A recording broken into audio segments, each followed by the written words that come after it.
most violent society that history's ever created. I'm not committed to nonviolence in any way.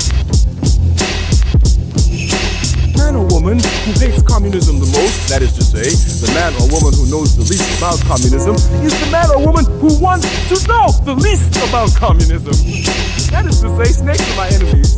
They come to bite me, and I don't even want to know what they look like. We're going to see about stopping, regardless of what these people think we should do. Because school is not important, and work is not important. Nothing's more important than stopping fascism, because fascism will stop us all. Yo. What's going on, world? Welcome to the Forest Pod. Your zoomed out Forest for the Trees view of what the fuck is going on in the world. This is your host, Comrade Villain, and I'm here with my other comrade co-host. Pretty bad Comrade. That's his name. I let him introduce himself. That's Comrade Respect. What's going on, man? Man, a lot going on, man. What are you sipping on? Smoothie. No, but what's in it? Strawberry banana. Oh, you put no liquor in it? No. Oh, okay. All right. All right. I fucking profiled you. Yeah. Well, shit, yeah, man. You see this Putin-Zelensky meeting? Yeah, man, you know, I saw Putin. Well, I guess... it's a Putin-Trump meeting and then the Zelensky-Trump meeting. Yeah. And the Putin-Zelensky meeting is, I guess, developing. It's supposed to happen. Yeah, we'll see what happens there. But yeah, the Putin-Trump meeting was... Did you see anything about that? Sure did. Did you see the U.S. soldiers on their knees rolling out the red carpet? On their knees? It looked, I don't know, it looked very bad, the optics. His plane in Alaska, when Putin landed, they put the staircase up to it, and then a bunch of American soldiers got on their knees and rolled out a red carpet while a bunch of Russian fucking goons just stood there and looked at them. Oh, wow. It's pretty disrespectful. And then did you see the handshake picture? You know how Putin always gets his hand on top in the handshake? Oh, I didn't know. Did you not know that was a thing? No. Check it out. Putin's he's a dominant. I think Obama had a thing where he didn't want to shake his hand because of that shit. Oh, really? Yeah. Trump don't give a fuck. Because it's goofy as hell. But I saw that that meeting went great. Also, isn't it interesting? So he has a international criminal court arrest warrant, right? Putin? Yeah, ICC. And we're part of that, right? No. We're not part of the ICC. No, we're not. So, an ICC arrest warrant. Have we ever assisted in that before? Do you know? That I'm not sure of. Because I was under the impression that him going to Alaska was like, oh shit, we should have snatched him up because we were supposed to do that because of the ICC warrant, but it's not like that. No. I mean, I'm sure whenever it suits us, we got to do it. Yeah. I mean, I think during the Biden administration, one of the reasons that Putin didn't go to, I think it was the BRICS meeting in South Africa at the time was, right. I remember this. Yeah, he was worried about that. And I think behind the scenes, the Biden administration was putting pressure on South African government to if Biden was president, he probably would do it. Yeah. I mean, I don't know if they would actually do it or not. I mean, Putin wouldn't meet Biden in Alaska because he would be same the way he's cautious with South Africa. There's no way he would do that. But him meeting Trump in Alaska is I know this fucking guy's got me. Well, I mean, they're meeting to, talk about the war. Did you see the next day? The fucking Russian tank flying the American flag? What? No, I didn't see any of this. All right, go ahead and vamp real quick. I'm gonna go ahead and tell me what you know about the meeting. I'm gonna send you that.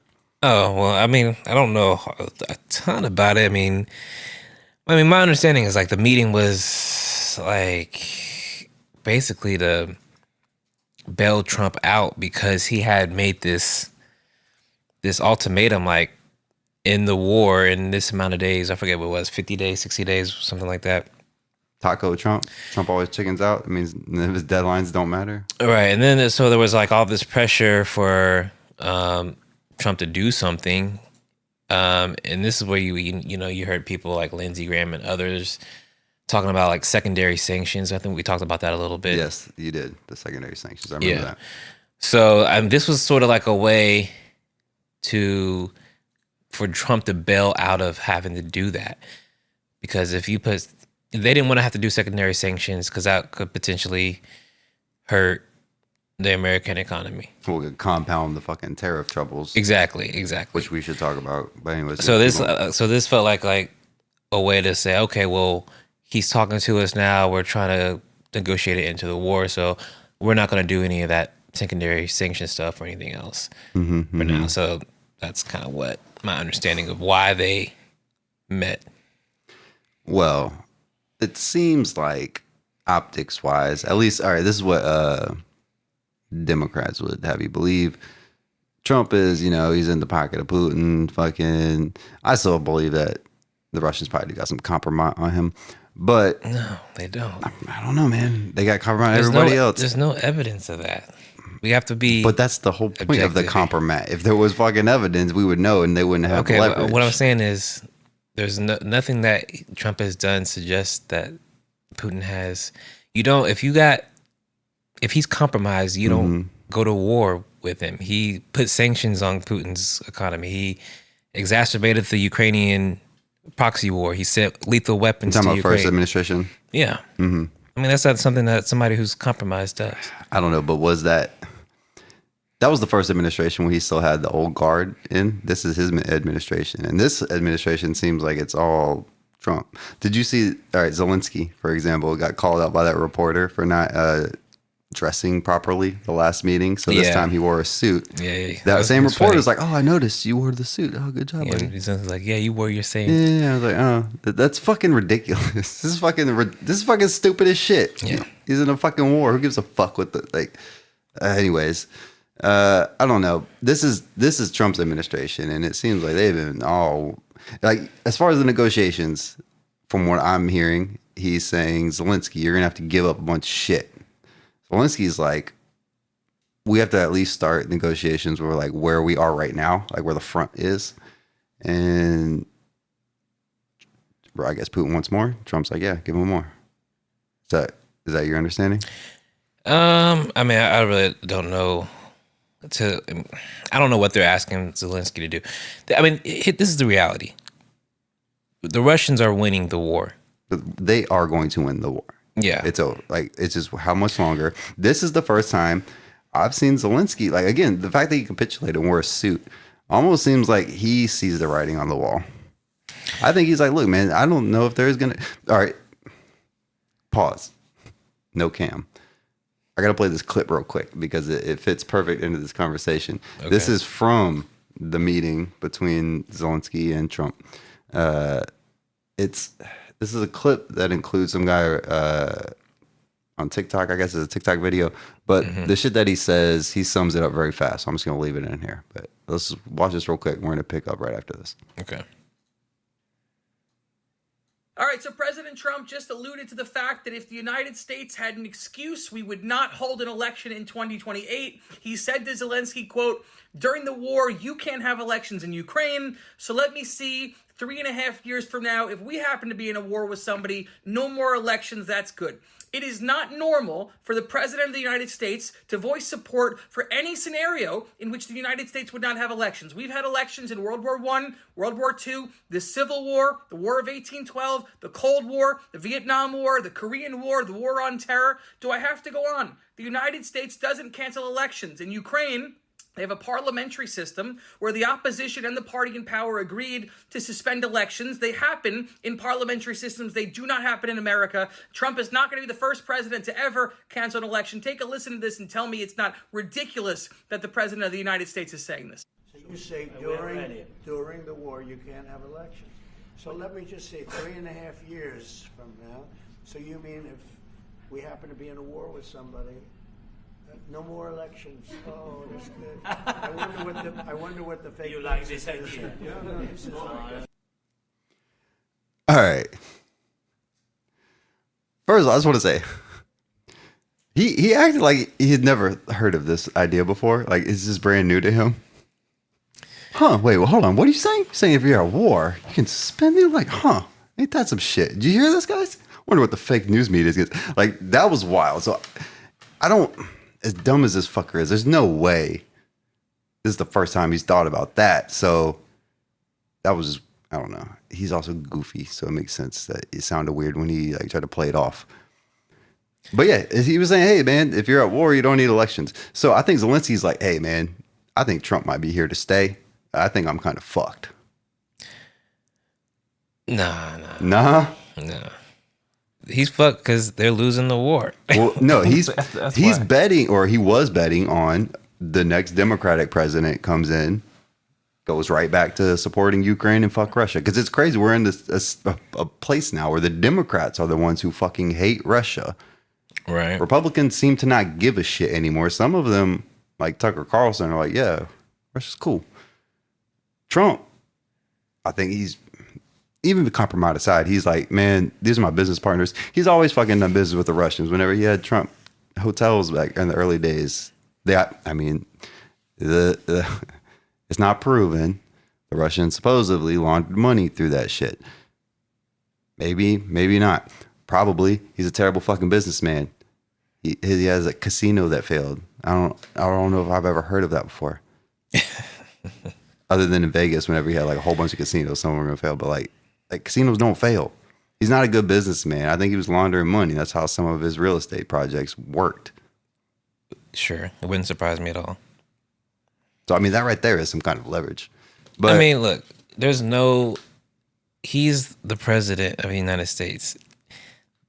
They don't have any leverage on him. The only leverage that they have is that they're losing, or they, as in the American ruling class, they've lost the war. Didn't matter if Biden was in office, if Kamala would have won, Trump, didn't matter. They were going to lose that war regardless. That's a good question. It almost, when you say that, it almost makes it seem like Trump's not part of that ruling class. Because Trump's almost like trying to hedge his bets and trying, I fucking see a way out of this. I mean, Trump is being realistic, honestly, in saying the war is lost. Maybe we can try to make some sort of deal and save face a little bit.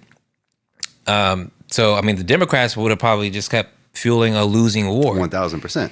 And to a certain extent, Trump, it's not even clear that the Trump administration is going to completely abandon the war. This is the thing. It's like they're trying to get Europe to take over and buy weapons from us. This is the whole thing about Trump going to Europe and saying, hey, we need you guys to up your military defense spending. Right. We need you guys to buy arms. Pulling too much weight in NATO. You need to. Right.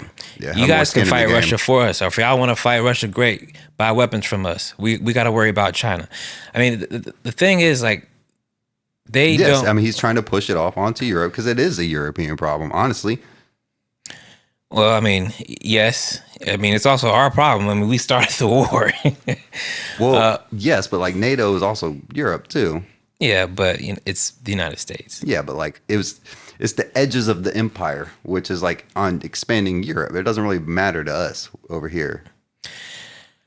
Yeah, I mean, less and less. I mean, that's sort of the. Again, like they're in this mode of like this shit's going down.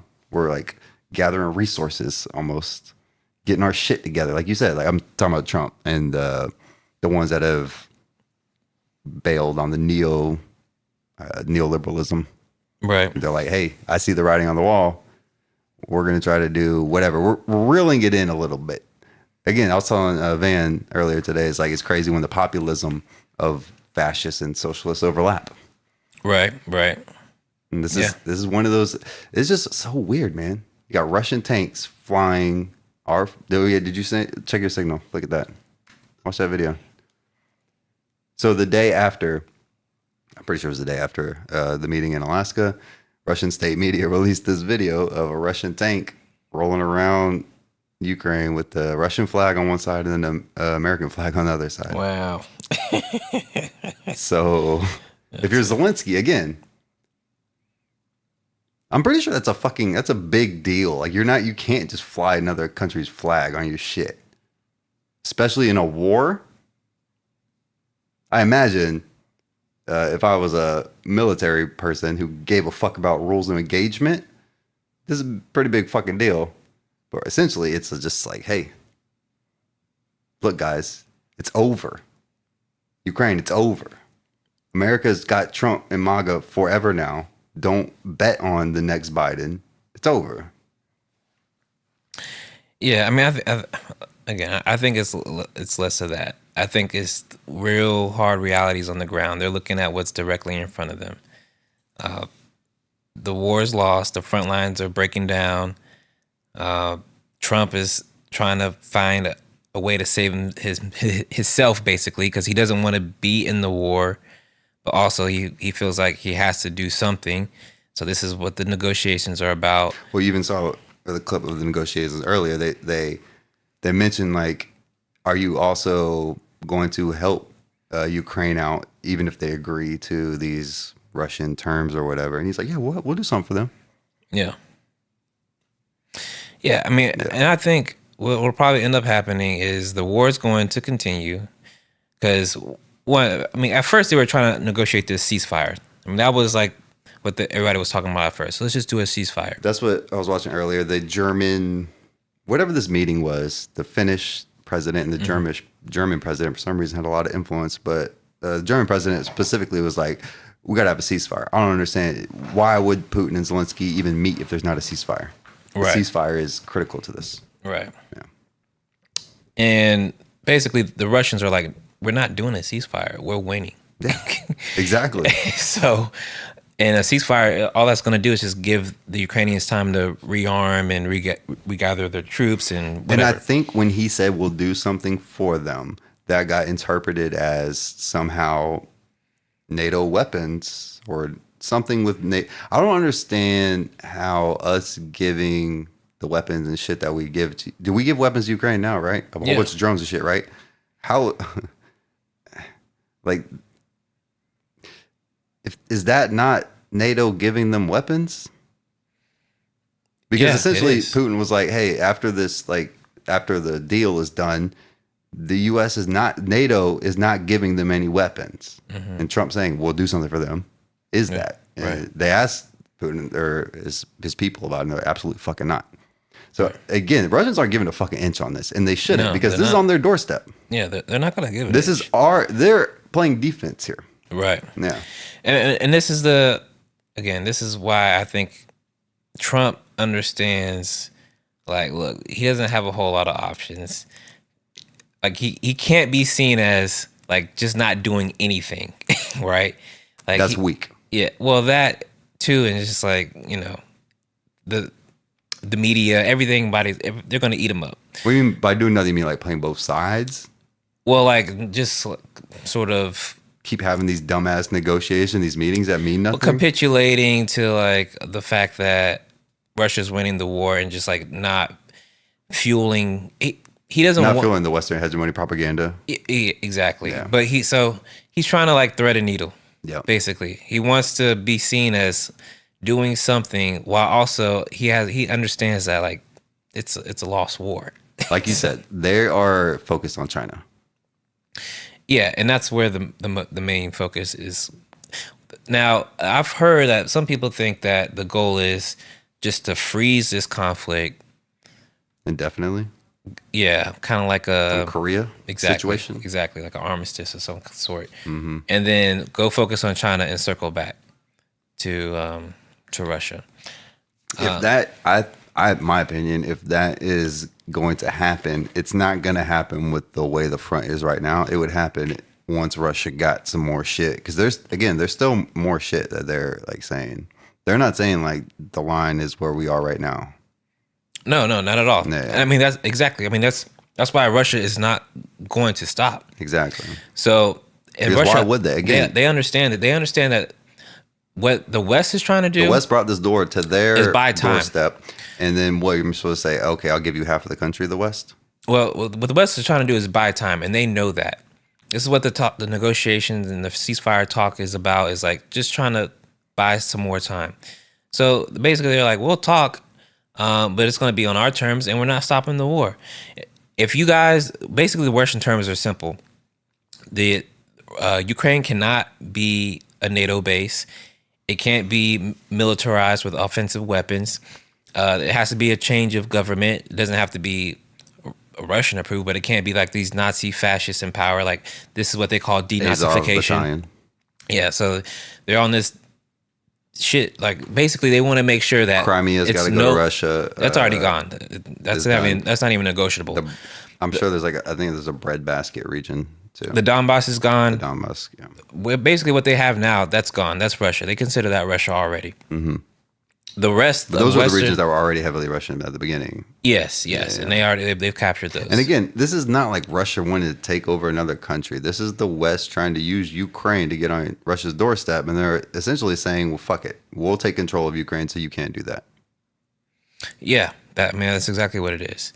So basically, Russia has said like we are willing to negotiate, but it's going to be on our terms because we're winning the war. That too. You can't pretend that they're not. Right. And the West just isn't willing to pretend that they're not winning the war. But here's the thing: a lot of people in the West, I'm sure that they think Ukraine is winning, because all the propaganda that I see from like military, I don't want to say pro-military people are just like into that type of shit. It's like, look at all this badass shit Ukraine is doing with their drones, with like, look at all these fucking murder videos of Ukraine. Like, look how like dumbass, look at these shitty Russian tanks. Look at this shitty fucking, like, these motherfuckers definitely believe that the only reason Ukraine hasn't just like waxed these guys is because like, I don't know, we're not giving enough. We're not weapons. giving them enough shit. Yeah. There's definitely people who believe that. But just to be clear, if Trump thought he could win the war, he would do it. Like I don't think he's has any loyalties win to the Putin. war for Ukraine. Yeah, and bring NATO to their doorstep. Yeah, if he thought he could do it, he'd do it. But okay, play that out. The reason we could do it 1,000%, but Russia would react to that, and that's why you don't do it. Yes, like we have the military, we could fucking definitely roll in and be like, we're locking down Ukraine, and then what Russia would do in retaliation is not worth that. Absolutely. I mean, and Trump is at least this dumb fucking dude is smart enough to know that. Yeah, but what I'm saying is, like, if he thought that this war was winnable, even as a proxy war, mm-hmm. You think he would do it just for credibility or whatever? No, he would. Ego. He would do what every president does. He's not that different than anybody else. He would keep fueling the war.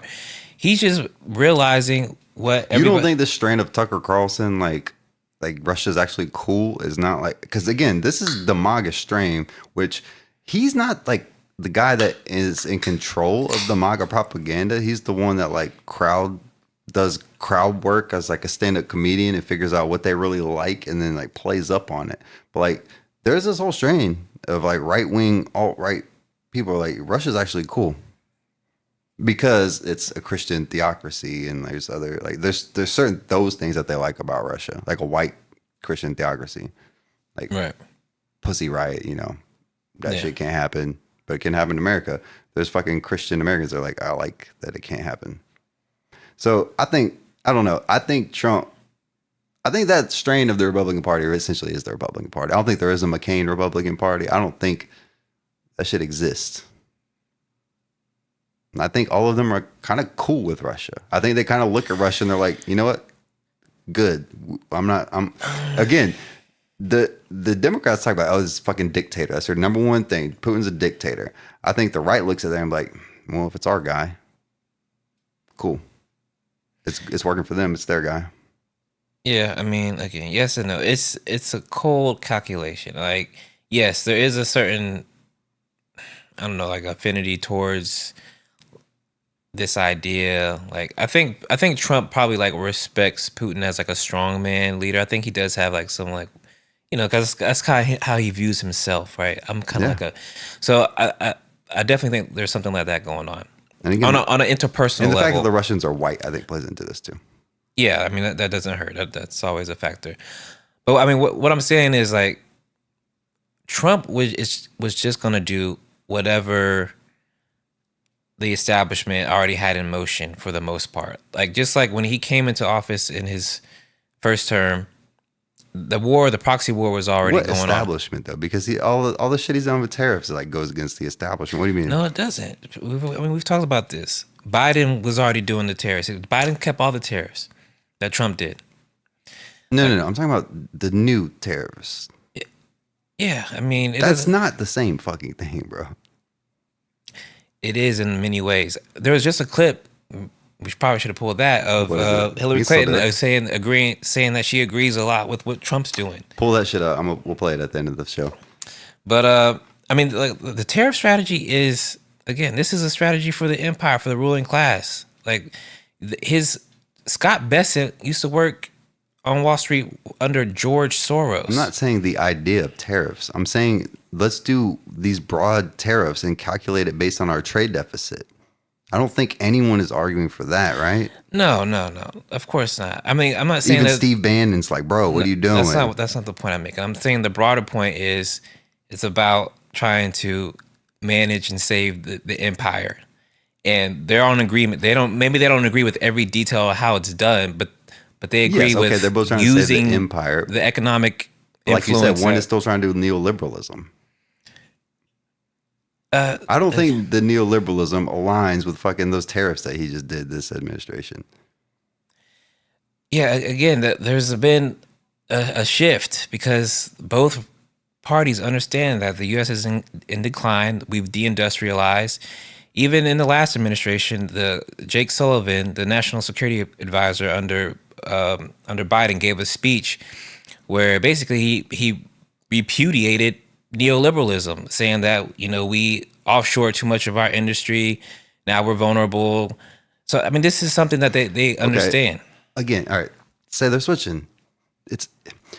I was watching earlier before we did this. There was the L.A. port. What the fuck is the job? The guy that manages the L.A. ports, and that was, I remember when we first started doing the tariff watch. It's like, what's going on? Because there was like a lot less product coming through the L.A. ports. This guy said, all right, based on what's been happening to this point, is tariffs shit gets announced. There's like a huge influx, but even this huge influx is not up to normal standards of the past years. But anyways, there's an influx of goods coming in, trying to meet that deadline. The deadline then gets pushed back. It like goes like down again. Anyways, because Trump always chickens out. Right before the holiday season, which is coming up, there's been a huge influx coming in, but even that is down 7% than normal. All of the middle, like small to middle class businesses that aren't like Apple and shit they're passing all of this cost on to their consumer. That's just about to catch up to them.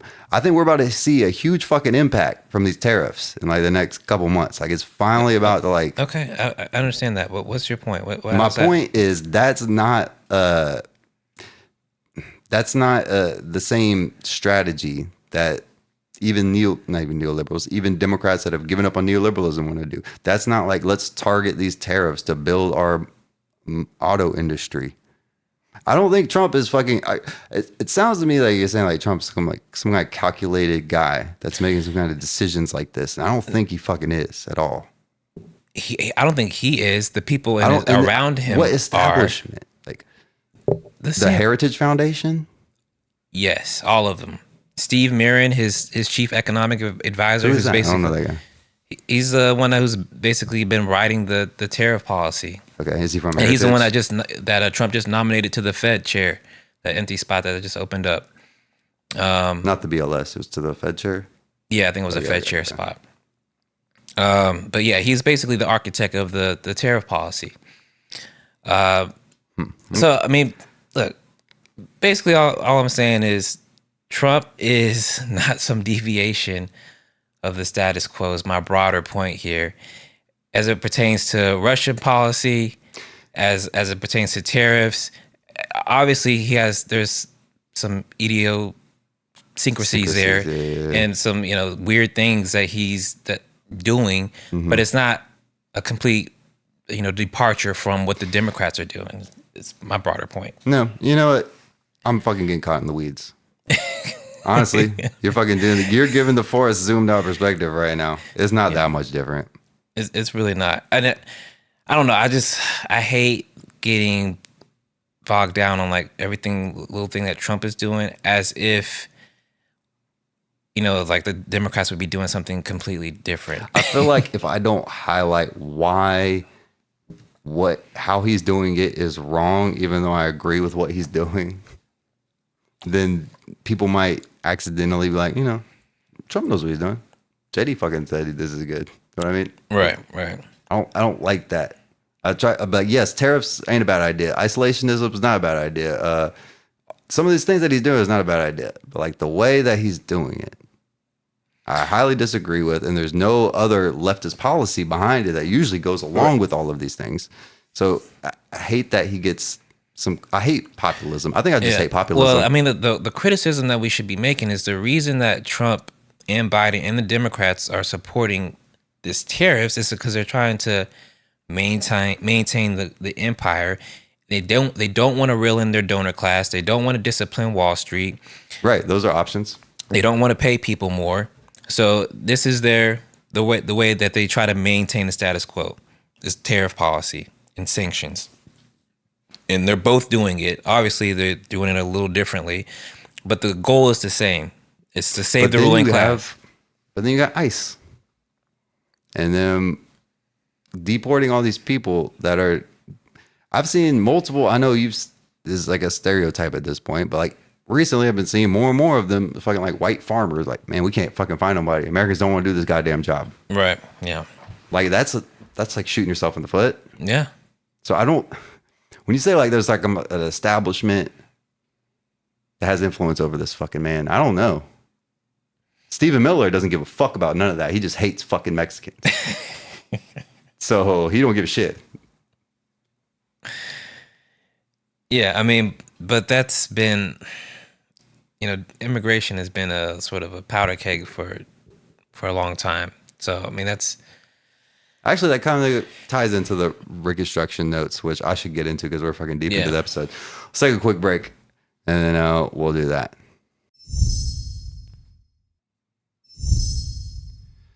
All right. We're back. Okay, so what I want to do with my segment of the show today. Quick update. I've been going to the Pensacola Liberation Center. It has just been Thursdays. Now it's Mondays and Thursdays for Summer School for Socialism put on by the People's Forum in New York, which is also shown and discussed down here by the PSL, which is the Party for Socialism and Liberation. All of that, fuck all that. Just remember PSL, Party of Socialism and Liberation. So on Monday, which was yesterday, the class was about Reconstruction post-Civil War. So I took a whole bunch of notes, 9 pages of notes. It's kind of a big font, though. But I'm going to go through these as quickly as possible and just have you comment, maybe have you look some shit up. There's a lot of shit that I didn't know. I tried to just take notes on shit that I didn't know, and it was a lot. So here we go. First note on here. First thing I put, slaves did free themselves, Kanye. So I got to explain that. Kanye West, when he first started to have his mental breakdown, like Kardashian era, when he got hooked on pain pills and got fat and went on TMZ and said a bunch of crazy shit. One of the crazy shit said fucking slaves should have just freed themselves. I don't understand why they freed themselves. At the time, I thought, that's fucking retarded, Kanye. 400 years? That sounds like a choice. That sounds like, that's what he said. Yeah. 400 years, that sounds like a choice. So, the very beginning of this session of summer school for socialism on Black Reconstruction started out with them saying the slaves did free themselves. And it's not framed that way. At least the way it was taught to me in public education in America. Right? I never thought, when Kanye said that, I almost was like, yeah, why didn't they do it? But then I was like, there's huge systemic pressures and all those other things. No, they did do it. So when I say that, what do you think? How do you think the slaves freed themselves? Yeah. How? They fought in the war. Yeah, there you go. That's pretty much it. Their influence in the war. All right, so when the Civil War started, I didn't know this. It started as a war about the containment of slavery. It was really about the North trying to stop like Kansas and these new states becoming slave states. Slave states needed to expand because their number one cash crop was cotton. And cotton, I don't know if people know this, is not a crop that you can grow over and over again. It fucking ruins the land. So like they needed more land. So that's why Bleeding Kansas became a thing. Nebraska was a big hot contested thing because the slave states needed more fucking land. The North was like, fuck that. We got this industrial revolution going on. We're not down with slavery for not even for moral reasons, literally for economic reasons. So the Civil War started for containment of slavery. Once black people joined in, both newly freed slaves and black people in the North, I guess they would all be newly freed slaves in the North, but black people from the South that, I don't know, I guess could have fucking did some traitorous shit to the Confederates. Regardless, they made the war about abolition, and their influence swung the war because the North needed them. So without them, they would have lost. So they're like, fuck it, I guess it's not just containment. We're going to abolish slavery. I'm pretty sure that's what that movie Lincoln is about. It seems like he's really like having trouble trying to figure out if he should abolish slavery. Right. And I remember, didn't he have like talks with Frederick Douglass about that? Frederick Douglass was like, you got to do it. And he's like, I don't know, man. I didn't see the movie, but he definitely either. did speak with Frederick Douglass. I can't. So that was the tension, essentially. The war was just to contain slavery. It wasn't about abolishing and doing the emancipation project. So black people did free themselves. Kanye, go fuck yourself. All right, second note. We're on the second note. Reconstruction speaks to how capitalism deals with reform. The failure of Reconstruction. It explains why in our capitalist system, capitalism cannot actually reconstruct itself. It has to do reform. Next note. Two major reconstructions. The second is the civil rights era, which is Thursday's class, so I can't wait for. And the first was post Civil War. Then there's this word slaveocracy, which they mentioned, and I've never heard of that before. Can you look that up? I still haven't looked that up. Have you heard of that word, slaveocracy? Yeah, I've heard of it. All right, just look that up for me real quick. Next note. Nature of slavery is to expand. By expanding, get bumped up against new industrialized industries in the North. We talked about that a little bit. Slavery also needs to constantly expand because cotton, majority crop, destroys the ground, blah, blah, blah, blah, blah. Tripartite, is that what I put there? Tripartite alliance became the Republican Party. Oh yeah, he's talking about the alliance that became the Republican Party.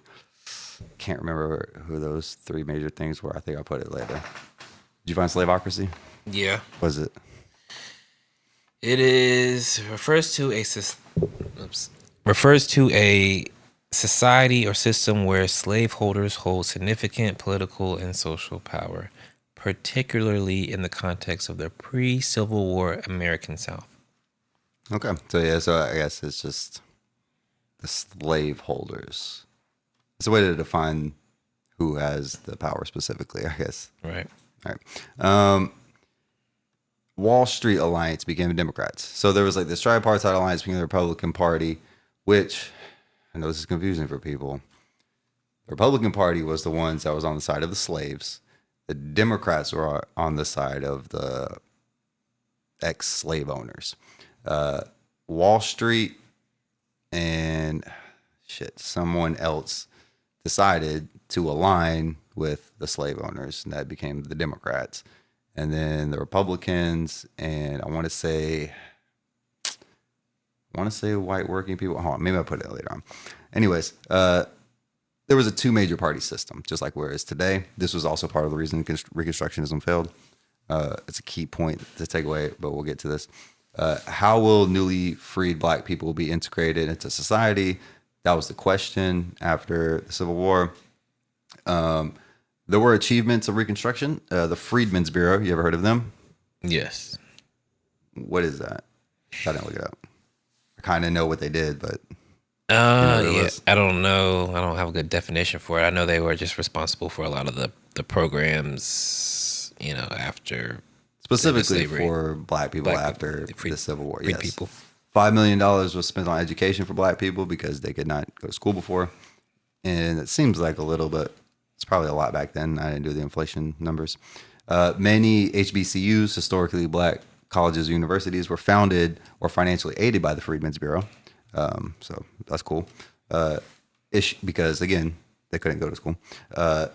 Issued food rations and medical services to poor blacks and whites. So the Freedmen's Bureau also, did some good shit for poor white people. You'll see this throughout the notes here, is that the poor white people, a lot of the black post Civil War, like black rights, I guess, freed slaves rights, a lot of that shit turned into labor shit, which turned into good for all poor people. Right. But as you'll see, poor white people just couldn't get their shit together. All right. Damn it, poor white people. I know, goddamn. Here's a definition of Freedmen's Bureau. Okay. The Freedmen's Bureau, officially the Bureau of Refugees, Freedmen, and Abandoned Lands, was a U.S. federal agency created in March 1865, right at the end of the Civil War, to help formerly enslaved people transition to freedom. It was the first major federal welfare agency in U.S. history. Welfare. Oh, those fucking welfare queens. I don't know what they was trying to do, bro. Right? Dang. It's not like they were enslaved. Right. Just Dang. got free. Handouts. Goddamn handouts from the Freedmen's Bureau. Free education. Anyways, that's socialism, which you'll see that comes into it. That's another part of the reason Reconstruction was defeated. The propaganda that tied this shit to socialism. And anyways, all right. The next line. When it's taught black.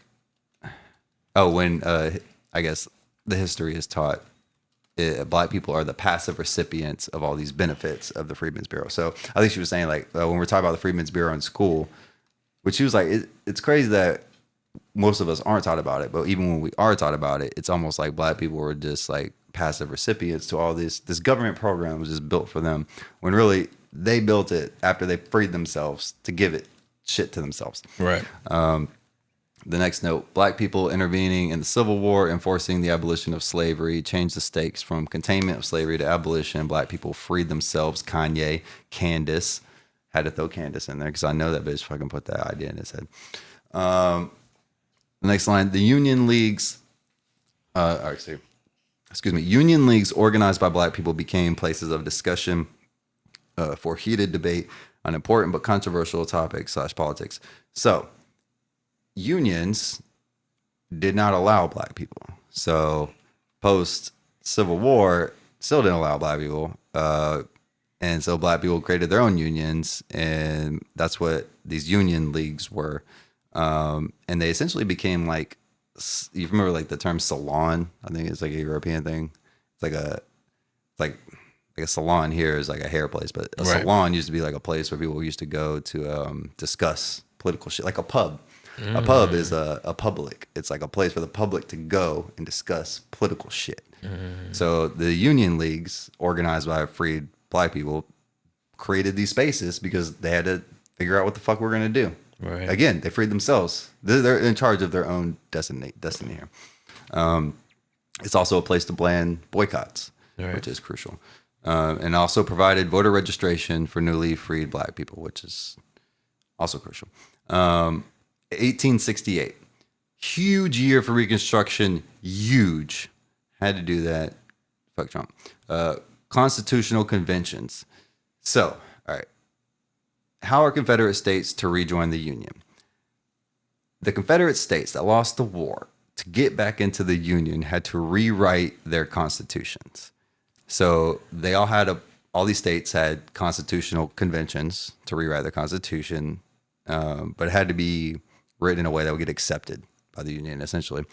But what's very interesting, and I didn't ever think of or did not ever learn, all these newly freed slaves could vote. So all of these southern states, not all, maybe not all of them, but almost all of them, the majority voting block was black.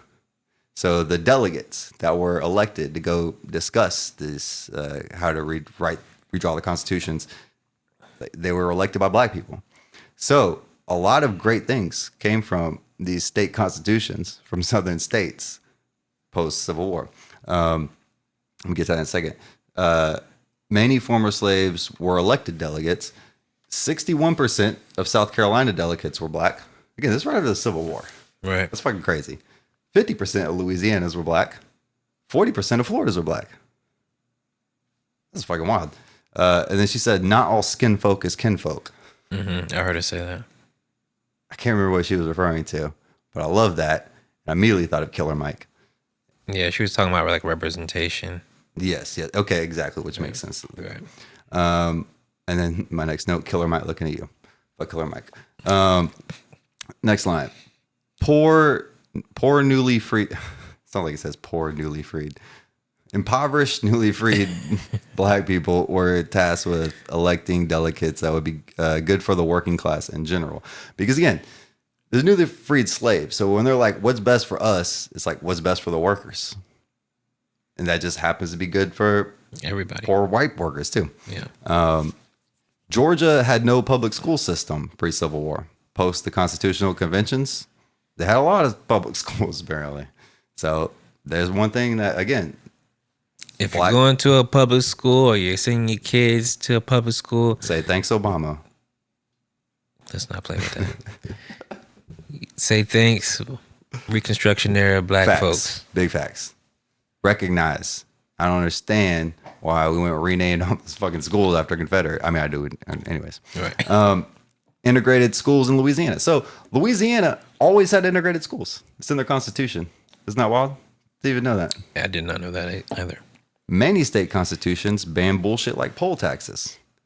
So that's, the ex-slave owners trying to, keep the power. They would come up with things like poll taxes.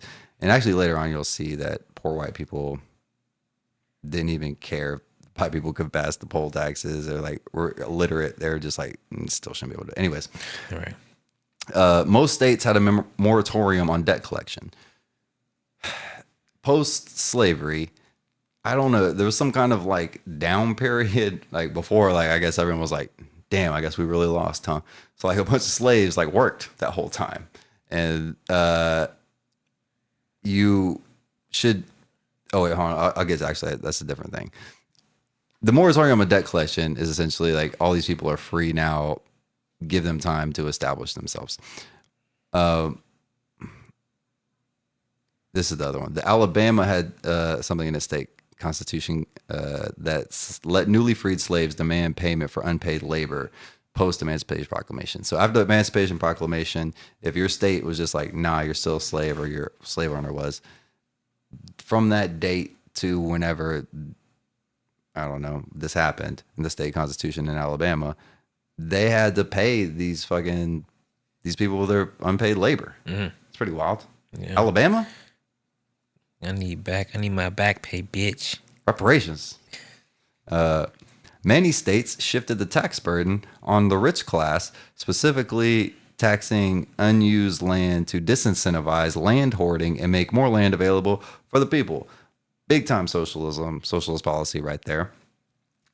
These are southern states that did this shit.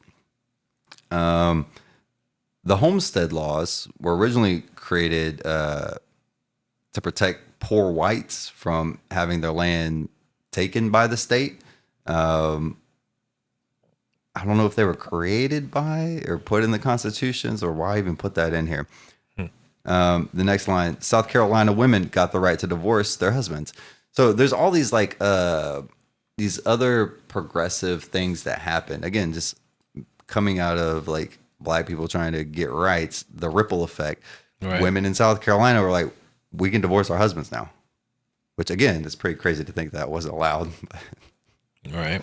So thanks Reconstruction. The Tallahassee, Florida. The Tallahassee Square was flooded by Republicans, which were, again, back then the Republicans were the ones that were on the side of the slaves against slave owners. Flooded by Republicans and black people to defend the new state constitution, because after the constitution was ratified, Florida was accepted back into the Union. Fucking, of course, rich white people were like, I don't like this bullshit about it. Fucking people showed up in the town square ready to squabble up. Fuck that shit. National labor unions were formed, like the Colored National Labor Union, which again highlights there was already a national labor union. Colored people weren't allowed to be in it, so they had to make their own. Right. But they did make their own. And again, that was a big deal. A national labor union, especially back then. I mean, fucking now would be great, but like that was a huge deal. Black people were not passive; they were very active in their liberation. So all these things, again, they freed themselves. All right, the next section. My bad. Before I keep going, do you have any thoughts? Should I keep going? We're good. Nah, keep going. You good? All right. Contradictions and class divisions. The Paris Commune of 1871. What do you know about it? I knew they took over the Paris. The workers did. The communards. They were called the communards. I didn't know that. And yeah, they held it down until they were crushed by several militaries, I think. So they were the first real communist movement that overthrew the capitalist class successfully. So they were looked at as almost like a model. The communards that you mentioned were very radical. They created a democratic government filled by workers. So the workers filled the positions of government. Workers took ownership of businesses, seized the means of production. They made the communards are so radical. They made landlords pay people back. Hell yeah. That's fucking gangster, bro. Hey, you know you've been collecting that money for like 5 years? Yeah, Give me that shit back. Run me that shit. Give me that. They abolished child labor. Terrific. They limited hours of the working day. They essentially made it to where like there is a working day. You can't just fucking work me Right. all night. God damn it. Because they were the workers. Yeah. They set up militias to defend themselves. Some militant reminds me of Panther shit, which I'm sure Panthers were inspired by them. The Paris Commune is the reason okay. I looked into this a little bit, but here's the note that I took because the guy did say this. Paris Commune is the reason the fist became a signal for radical movements. So many people were killed. So like the Versailles military came in and was killing all the radicals, and they fucking killed a lot of radicals. So many people were killed. They were trying to bury them in mass graves, but some people were not dead, and their fists shot up through the bodies to show resistance. So that's the rumor or the mythology Right. behind the fist, which I like it. I asked ChatGPT, like, hey, what's up? Is this legit? ChatGPT said no, but it'd be a fucking liar. So I don't know. It says also that the first like time it was used was after that, as if like that's evidence that this wasn't the origin of it.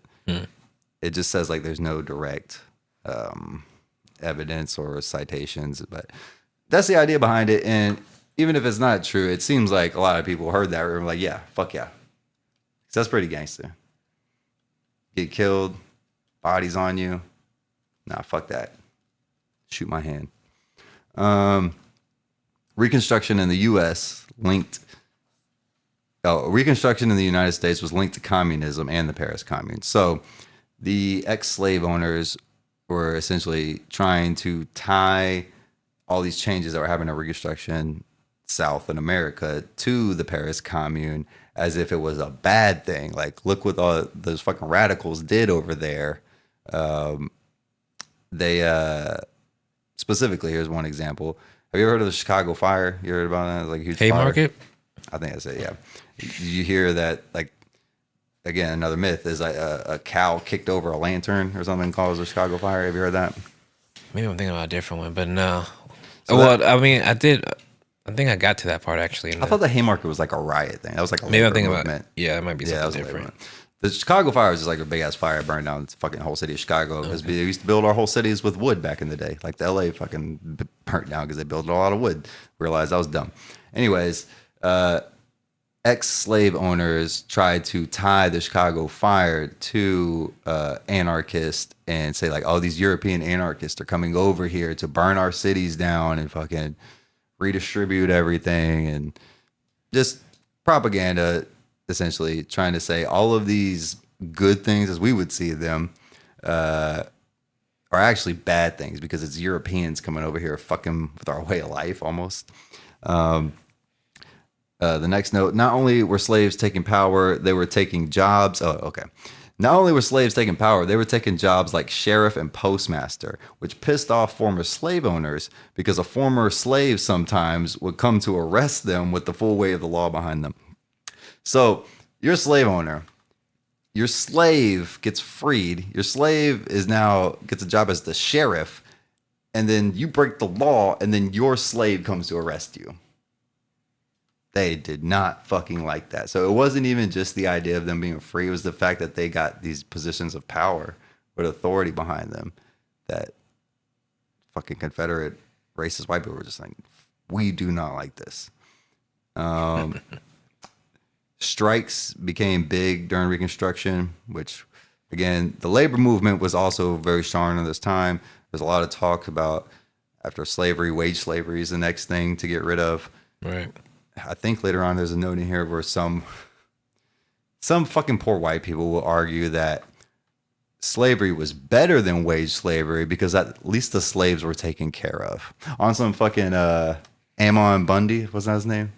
The racist that got into the standoff with the Bureau of Land Management out west. Remember that? Oh yeah, I remember that guy. He had a fucking YouTube video. He was like, slaves back in the day, they were taken care of, fucking, but they had all meals and things. But like, so there would be poor white people that were saying, yeah, wage slavery is actually worse than slavery. Anyways, that's fucked up. Similar to what's happening in France and Germany at this time. Oh yeah, socialism was spreading throughout Europe. Spectre was haunting Europe. France and Germany. Capitalism had created monopolies, trying to ground workers into the ground, squeeze as much out of them as possible. Out of that came Marx's analysis, and everybody would be like, yes, finally someone explain what the fuck is happening to us, because this is fucked. Pure agrarianism, also known as communism. Okay. Some of the propaganda in America, I remember them saying this, was that they were saying these black radicals want pure agrarianism, and that was like code for communism. You ever heard that before? Well, yeah, because I'll listen to that part. But yeah. Oh, okay. Land ownership is power, which it is. That's true facts. I wrote that down. No doubt. Bourgeois created a Red Scare by comparing it to the Paris Commune. If we were talking about currently, we see it in attacks on pro-Palestine movements. Was there a law just passed that was like you can't, if you join like a pro-Israel boycott, what is it, you don't get federal funding or something? Or do you know what I'm talking about? The anti-BDS Yeah, stuff? what is that? Explain that real quick. Well, I mean, that's the anti-BDS laws are just saying that states can't participate in like any sort of boycotts, divestment. By state, does that mean like what, universities? Like what does it mean, the state? Like companies or what? Yeah, I think so. I mean, any entities or Private institutions or within. What happens? Probably the pool funding, if there is funding. I'm not really sure, but that's an example of the bourgeoisie trying to tie these things. Same with McCarthyism. Ruling class of Europe and America are becoming class conscious. The Great Chicago Fire, blamed on workers and labor, said that commies are coming from Europe. They're burning the cities, taking over governments in the South. Republican coalition, big industrialist, white working class, and newly freed slaves. Okay. So this is why I broke down the triumvirate. The Republicans were big industrialist. I don't know what the fuck that means. The white working class and the newly freed slaves. The Democrats were slave owners in the South and some white supremacist workers in the North, thinking that slave owners were fighting the capitalists. Because again, they had this idea that slavery is actually better than fucking wage slavery. So that's how it was divided. So you had fucking white workers in the North that should have been in the Republican coalition. Anyways, some shit about Irish people. Fuck. I feel like I should have known what she said there. Said something about Irish people. I must have heard that. Democrats 100% against Reconstruction. Yeah, Democrats were not about it, again, because they're the ex-slave owners. Republicans were willing to ride with Reconstruction to a degree because many of their constituents were black. Again, these newly freed slaves are electing most of these delegates. So whether or not the Republicans even agree morally, they're like, fuck, kind of go along with that. Many of the biggest abolitionists become enemies of Reconstruction. What the fuck does that mean? Many of the what? Many of the biggest abolitionists become the biggest enemies of Reconstruction. Oh, yeah. I I mean, remember them saying that, but yeah, because the Republican elite start to fear the sort of the more progressive elements. okay, Yeah, I see. so they start to be like, So yeah, okay. So this is what. So you got the Democrats 100% against Reconstruction, and then even the Republicans are supposed to be for it. right. Are starting to fucking Say, switch well, sides. this might be going a little too far. No, you're doing a little too much. Yeah. Unkapachka. You know that word? Yeah. It's a little too much. I think it's a Jewish word. I was gonna say that sounds Jewish. Saying exactly what reactionaries say. People are ignorant, lazy. Many of the biggest abolitionists became enemies of Reconstruction, saying exactly what reactionaries say, that people are ignorant, lazy, corrupt, and greedy. Even if black people can't read and write, they shouldn't vote because literate Parisians led to the Paris Commune. That was the argument. So the fucking anarchists are literate. So who gives a fuck if you can pass a literacy test? Well, the argument was, Or you're more likely to be a radical if you can't pass a literacy test. So we shouldn't fucking let you vote. That's Well- really what the argument was. well, no, they were just saying, they were trying to say, okay, well, look at the Paris Commune, like it can go, like maybe that's where it's going. Like if we don't Yeah, like they're too educated. it, yeah, but it wasn't like we don't want nobody to read. It was like, No, we don't want radical blacks to read, and blacks we're all radical. right, well, not just radical blacks. I mean, I think the point they were making was like they were looking at the Paris Commune, and they didn't want some like black working class, even poor white coalition to form, which was starting to happen during Yeah, for Reconstruction. sure. So it was more like, look at the Paris Commune, that could happen here.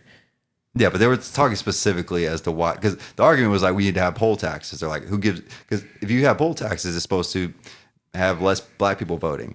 They were saying, who gives a fuck if they can pass it? No black people should vote because Well, They become that was, radical. I mean, the point that they become that was the literate. Democrats in the South obviously didn't want anybody. They were still upset. Obviously, they wanted their slaves back.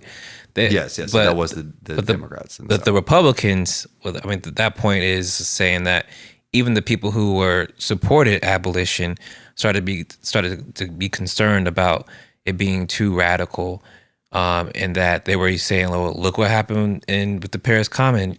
You had all these educated, working class people, and they overthrew their capitalist class." Okay, and then that makes it, because again, the next line is they were saying that people are ignorant, lazy, corrupt, and greedy, which is what you start to say whenever you don't want to give power to the people. You can't Right. give power to the people. They're too ignorant, lazy, corrupt, and greedy. Yeah, they don't know what to do with that power. Exactly. All right. Where are we at right now? Page 5. All right, we're doing pretty good.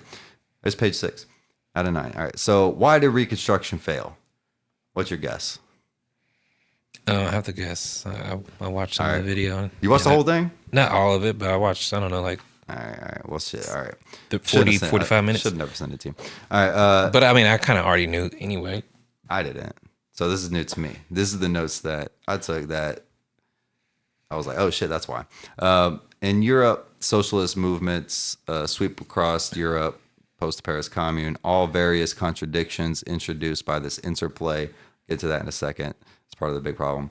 White labor radicals of the North couldn't break away from the Democrats. All right, let me go back. There's a bunch of various contradictions.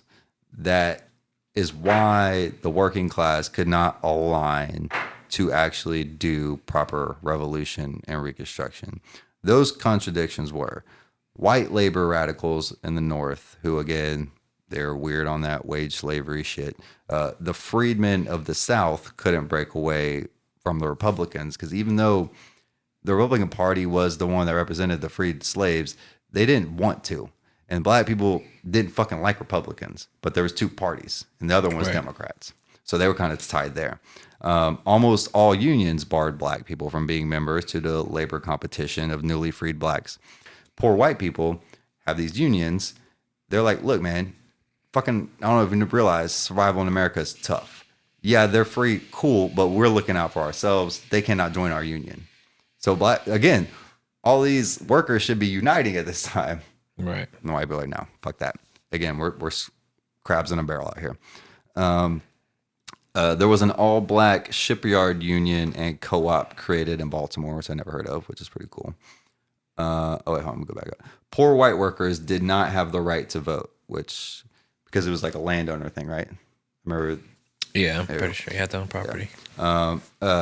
Wanted to expand the franchise to vote only to white people in order to secure stability to white people. So poor white workers were like, yeah, we need to allow poor white people to work, not poor everybody, because that's like more competition essentially.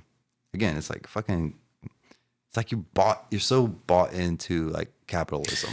And just to also emphasize is like, this was also like a concerted tactic by the ruling class. They were divide and conquer. Yeah, they were stoking these divisions. They kept. I'm glad you mentioned that because they kept bringing it up, and like you brought that up in the past to me a few times, and I see it more and more now. So as they were talking to this, I'm like, yep, here we go, divide and conquer. But that's exactly what it was. Right.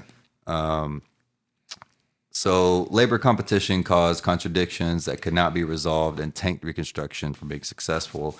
Even sympathetic poor white people hate the Republican Party because the Republican Party represents wealthy business owners. Right. That's the industrialists. Yes. Right. Okay. Again, see the weird contradictions here. Right.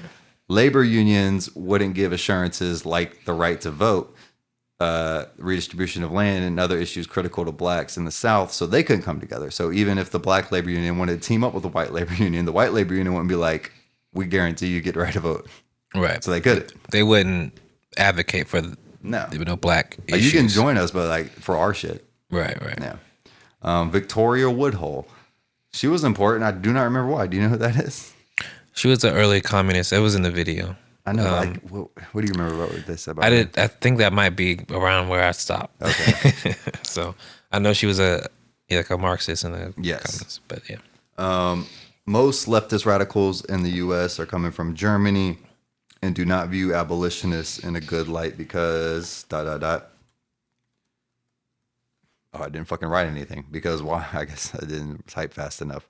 Most leftist radicals in the U.S. are coming from Germany and do not view abolitionists in a good light. Why would that be? They don't view abolitionists in a good light. I mean, Yeah, I remember they saying like the leftist anarchy radicals from Germany, again, this is where Marxism comes from. right. They weren't down with abolitionists. Damn, what the Well, fuck I was the mean, reason? if we're talking about the, in the same line of thinking that the abolitionists were also industrialists. So There you go. Yeah. Okay. That makes sense.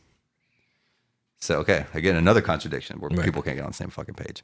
Then there was the free love movement, which actually the hippies took that to the next level. That was a whole other thing going on back in Reconstruction era, the first one. Marxist radicals coming from Europe mixing middle class issues, gender issues, other things not focused on black liberation. There's another thing with the Marxists coming from Europe.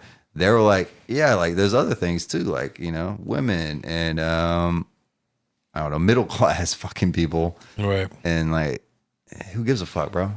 I mean, all right, my bad. Now who gives a fuck, bro?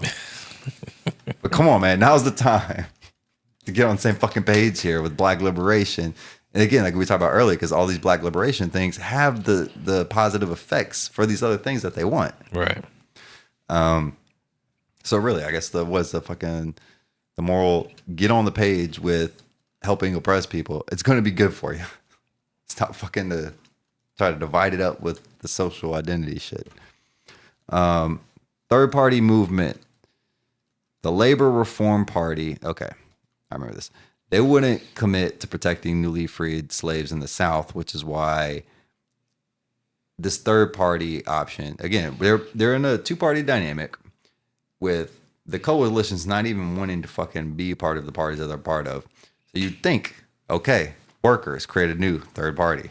And they did, but that party wouldn't agree to protecting the newly freed slaves in the South. They're like, yo, we fucking fought a civil war. Like, it's kind of a fucking deal breaker. Right. So, it's just, God damn it, dude. Like, the big takeaway that I took away from this is organizing has to be around something separate from the two parties. You have to organize, I want to say a third party, but it's not even like a party that's going to participate in electoral politics, because your participation in electoral politics essentially at this point should only be to highlight the contradictions of capitalism, because it's a great fucking stage for this type of talk. Like, this is like the one socially accepted place where we talk about this shit. So engage in electoral politics to highlight those contradictions, but like, we're not changing anything with any fucking party that way. Right. So our party, quote unquote, that we organize around is like literally independent of that. Right. So I think that was, again, and this labor reform party could have been that, but they just fucking wouldn't agree. All right. Next, we're almost done. Because of the split between radicals, there's no agreement on how to tie black liberation to the labor movement, that's what broke it. White workers in the North stick with the Democrats instead of backing the third party. Workers in the Midwest stayed with Republicans due to tariffs. You like to hear about that. Workers in the South stick with Republicans because they'll protect the newly freed black people. So again, industrialist, wealthy Republicans that aren't ex-slave owners are the ones that are protecting black people who want to have a workers' revolution against those people. Like, it's the fucking contradictions, really. All of the variables at play is why organizing is so goddamn difficult, and why even at that moment when post-Civil War, you would think would be a time to do this again. This is why I failed. Contradictions exploited by someone. They mentioned somebody, I can't remember.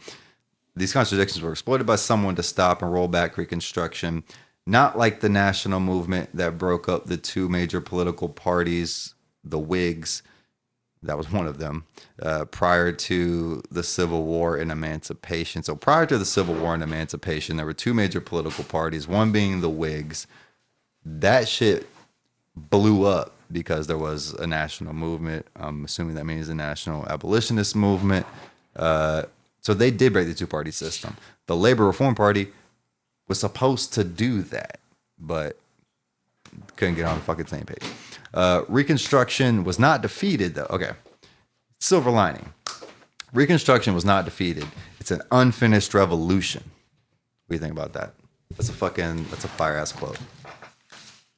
That was that girl. Work in progress. That was that girl that said that. I wish I remember her fucking name. You remember her name? No, Just look it up real quick before I can say I it forget. at the end of the pod.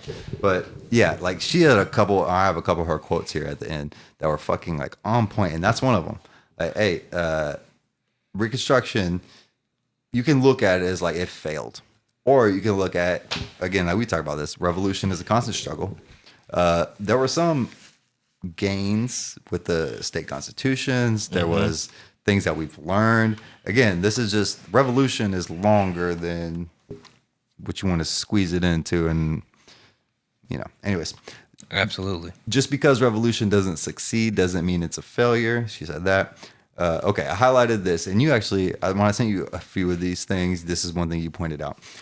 Abolition of slavery was effectively trillions of dollars of wealth being seized from the ruling class by the working class with no compensation. So that's pretty good. We can do this shit. Hell yeah. It was billions of dollars, but that was back then money. So it's literally trillions of dollars in today's money. And they mentioned, a lot of that is because of the value of human beings. Like they were numbers on a spreadsheet, essentially. Right. Once they were free people, all that value disappeared and they got nothing back. There was no like, oh, here, we'll help you deal with that. Right. No, it was like, fuck you. So like, whenever people talk about universal health care, canceling student debt, fucking universal basic income, rent control, not enough money, motherfucker, we took trillions of dollars from wealthy people, gave them nothing. And guess what? She just kept going. So don't fucking tell me. Again, she was on some shit like that. Like, don't fucking tell me we can't do this shit. Right. Like, I loved it. I was getting hyped. Yeah, I love that. Yeah, That's a good point. it is. I put, bitch, Reconstruction proves that that's a lie. We did it before. We can do it again. We will do it again. Get down or lay down. State property shit. Don't tell us only the ruling class knows how to work technology and AI and whatever other bullshit you coming with. Miss me with that. So they did mention this, and I think you know more about this than me. What is there some kind of argument that I don't know, I guess it's technocracy, or but people are just like too dumb to, I don't understand this, because they mentioned this a couple of times. Don't tell us the ruling class are the only ones that know how to work the technology and AI. Have you ever heard this? No, I'm not familiar with that. All right, I'll have to look at more of that. Yeah. All the change done under Reconstruction was just with the people having some power. Imagine what we can do if we have all the power. She mentioned that. I was like, that's dope. Power to the people, all power to all people. The people should own technologies like AI to guide it properly. Oh yeah, she did that. So like, if we, the people, were in charge of AI, for example, maybe we wouldn't program it to be a fucking social media clone that hacks your brain and your fucking reward center and lies to you constantly. And like, I've seen so many stories about how AI is fucking not great for people, especially that are mentally unstable. Yeah. You don't have to be. There's capitalists driving AI. That's Sam Altman's AI. People could have control of AI and make it not do that. Elon Musk made his AI a fucking Nazi. You can make AI whatever the fuck you want it to be. Anyways. Don't get them started on AI. Yeah. I got to get Flo on the show. Flo, hit me up. All right, the last page. So how do we get the power? That's another class lesson. Okay, of course. But we need an independent political movement that is not tied to the two-party system, so I was talking about earlier. We need to study Reconstruction, socialist Reconstruction. I don't know why I really like that. We cannot vote in socialism or communism. So electoral politics is not the answer. Like, again, don't think that election is going to fix this. It's reform and revolution, not reform or revolution. So it's not reform or revolution. It's you have to reform things to get the conditions right for revolution, which is some Marx shit. Okay. Yeah, that's what essentially what socialism is. It's you're creating the conditions to make communism possible. Right. All right, and then the Q&A, I stepped outside because it's a long class. I can't just be sitting there. I get bored. Stepped outside, came back in. I only got a couple, but why engage in the electoral process at all? That's the question. Engagement in the electoral process is a way to highlight contradictions of the system in a space looked at as appropriate for these conversations. I mentioned that earlier. Marx said you can't just seize the means of production. You have to orient the state to be receptive to communism. That process is socialism. It's a conscious transition. Socialism is a process. Trust the process. Being in spaces with working class people and pulling them into organizing by turning their temporary outrage into consistent struggle. I think that was an answer to someone who was like, what do we do? Like, what can we do? All right. Because again, I think a lot of people are stuck in this mindset of like, I want to say it's the Obama thing with the healthcare, when he got Congress to come in and he was like, I'm just going to take all your questions and explain it to you. I think people think that there's just going to be a way we're going to figure out how to talk about this. I'm going to explain it to you and you're going to fucking get it. But like, nah, it's not. It's not going to happen. So all you can really do is like be in spaces with working class people. Whenever issues come up, explain things to them, like from the news, through this leftist lens. And homie that gave that ran the show last time, the teacher, do you remember his name? Brian Becker? No. At PSL? Yeah, at the PSL. Sean. He mentioned that people essentially like whenever January 6th happened, fucking a lot of people called me because they're like, oh shit, what's going on? Because they know like I'm that type of person. you're that type of person in a lot of people's lives. That's one of the best things we can do is just let it be known that we are a socialist.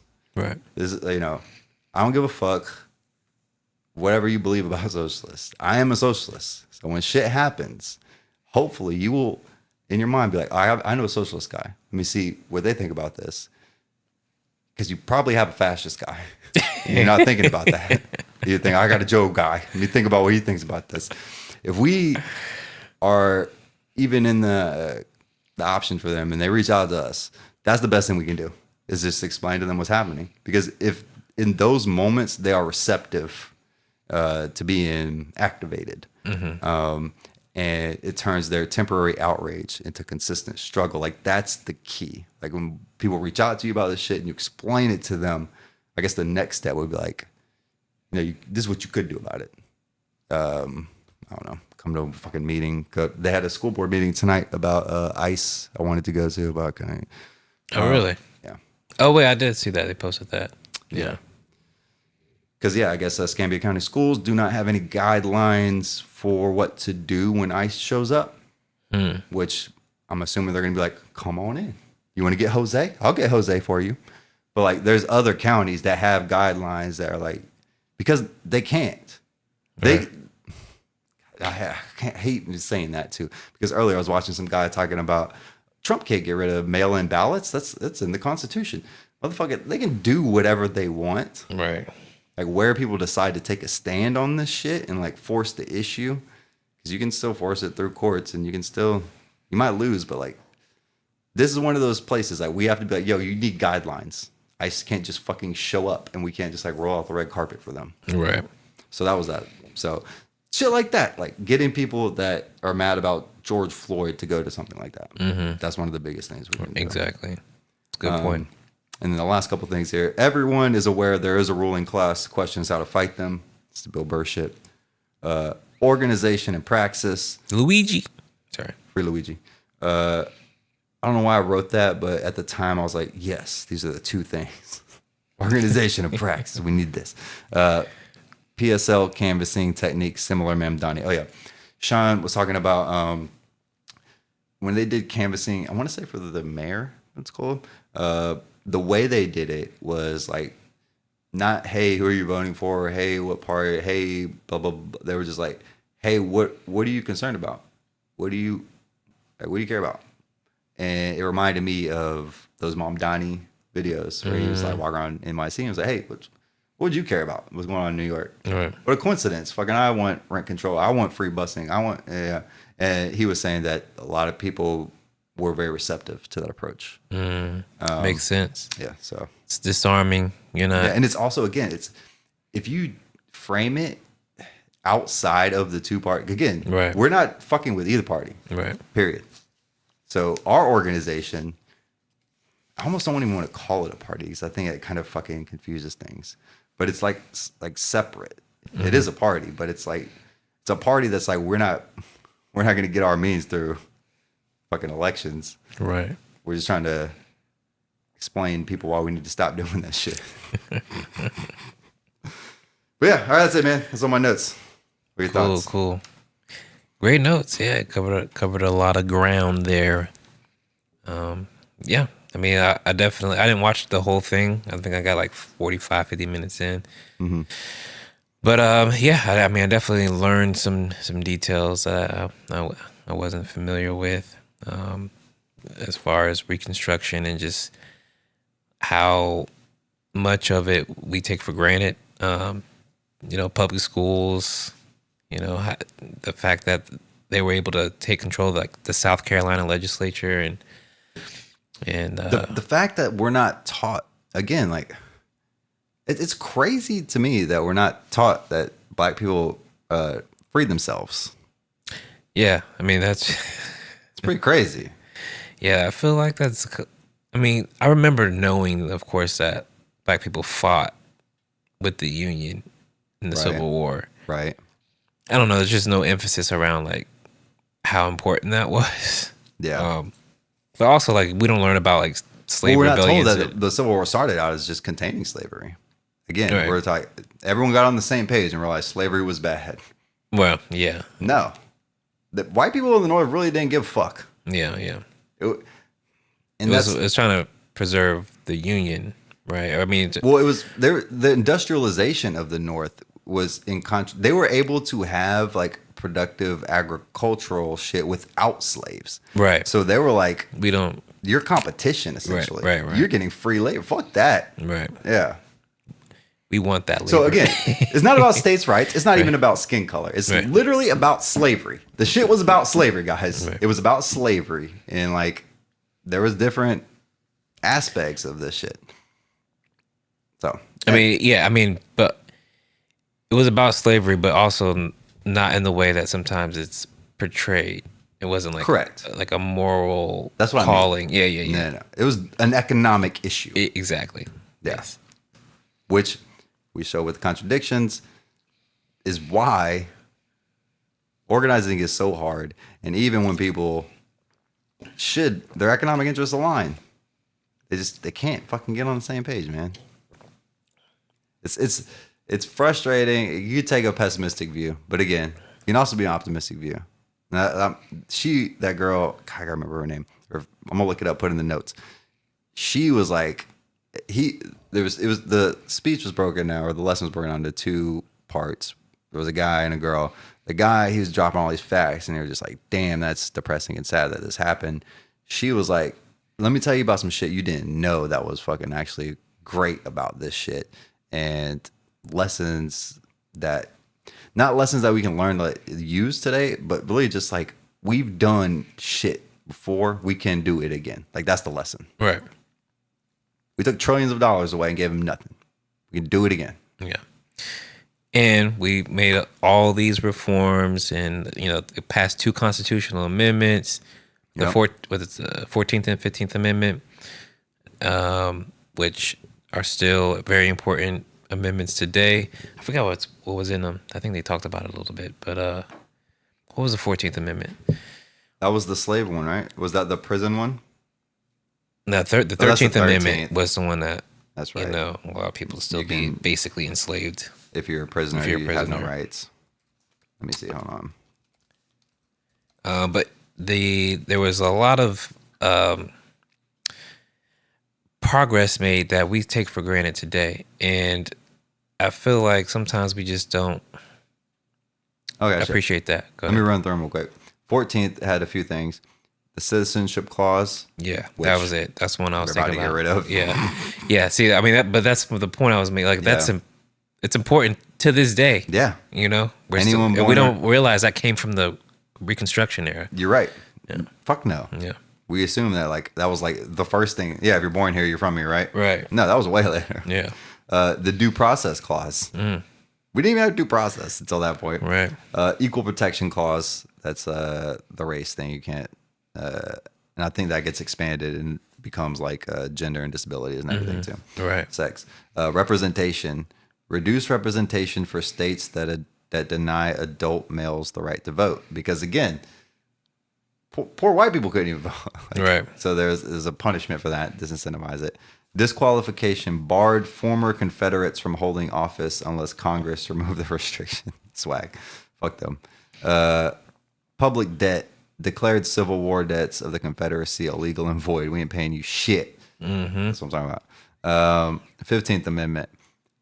Voting rights. Prohibits the federal and state governments from denying a citizen the right to vote based on race, color, or previous That's conditions. another one I was thinking Yes, about. yep. So yeah, both of them are parts of Reconstruction amendments, along with the 13th.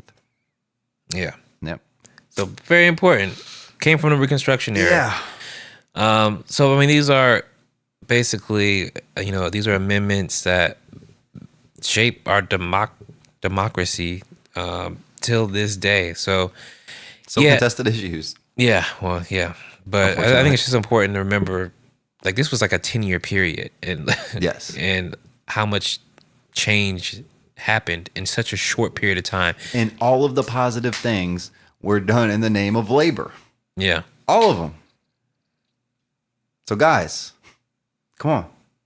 That's all I'm saying. yeah, Don't talk to me about you don't want to pay dues for your union. Go fuck yourself.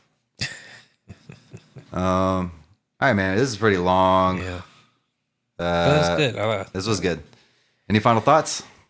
Nah, that's pretty good stuff. Oh yeah, good shit. All right, well, all right, world. Peace out. Unions, join one, start one, do that. Union, like workers' unions, not like the union. Fuck. I mean, honestly, I could care less about the union neither. The Union Army. Unions are what's important. We got to organize independent of this shit. Absolutely, 100%. All right, free Palestine. Peace. There's Peace. no way to be committed to nonviolence in the middle of the most violent society that history's ever created. I'm not committed to nonviolence in any way.